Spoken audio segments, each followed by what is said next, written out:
Hello, my name's Lisa Phillips. I'm a PhD candidate at Illinois State University. I'm in my second year of study, and I want to talk to you today a little bit about literacy and my own process of becoming literate in the traditional sense, I guess, as far as reading and writing.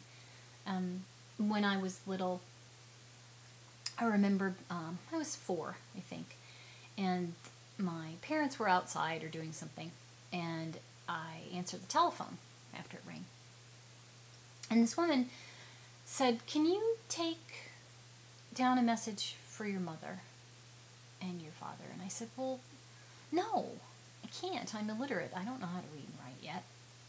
And the clerk laughed and she said, "Well, can you tell her anyway? Do you think you can remember?" I said, "Sure, I can do that." So it was this lady from a parts store, and I went out and told my mom that there was something at the parts store and she needed to go pick it up. You know, the typical thing where a kid tells her parents a message that they get on the phone, right?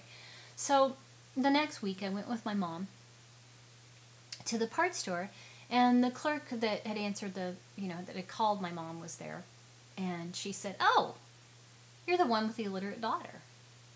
And my mom got really upset, because there were 3 of us, just me. I had 2 sisters. And so after the clerk explained to my mom that I was the one that was the illiterate one, they laughed, right? Because how many 4-year-olds know what it means to be illiterate? And I grew up in a household where my mom and dad were both well educated, which gives me a certain privilege that I didn't realize that I had. And that's been formative for me. So there's kind of an automatic assumption that, I was going to go on to school and that I was going to do well in my classes, and typically I did.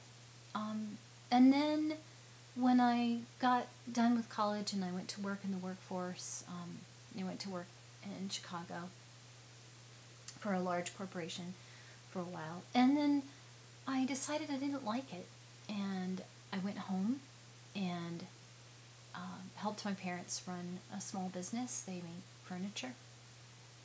And then my dad got sick. He got Parkinson's disease, and I helped take care of the business and helped take care of my mom and my dad, and ended up really giving up a lot of what our society thinks of as being important, which is making money, and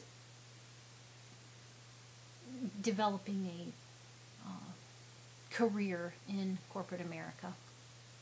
I gave up that, and I think it's really changed my life, and I don't know, it's hard to say whether that's good or bad, right? We make decisions.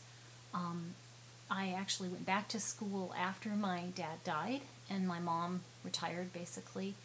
I started my own business. It was very small, and I had 2 children, and I took them with me to my business. But, the economic crisis that we've experienced here in the United States impacted me as well. And so I decided to go back to school to become more literate in technology, because I had not been using it very much.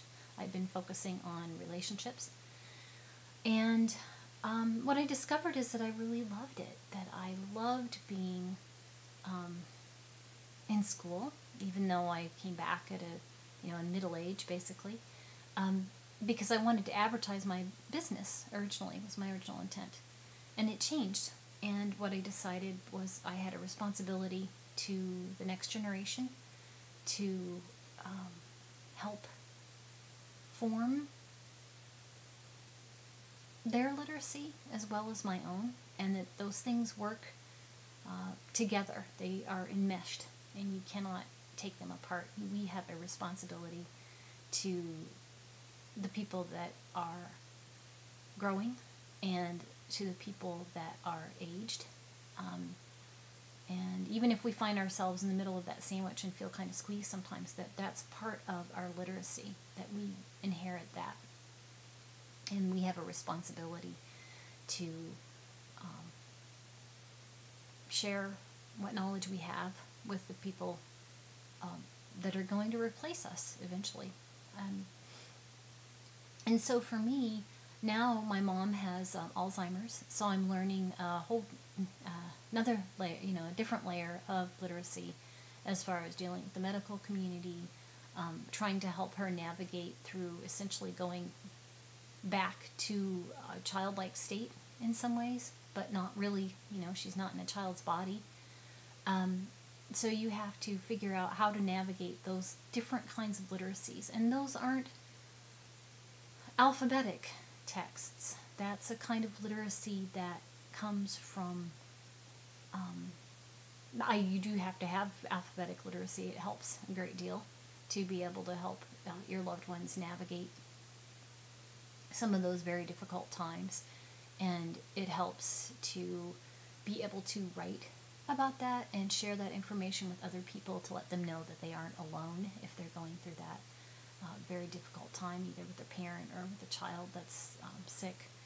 And those things are a kind of literacy that is an intergenerational literacy and a responsibility in our web of relations, which of course comes from Winona LaDuke. So that's I don't know if I would say it's a story about my literacy in a traditional sense, but it is a story about how my literacy has grown and changed, developed over time based on experiences that I've had with other people, both in the academic community, outside the academic community certainly, and within my family and my community.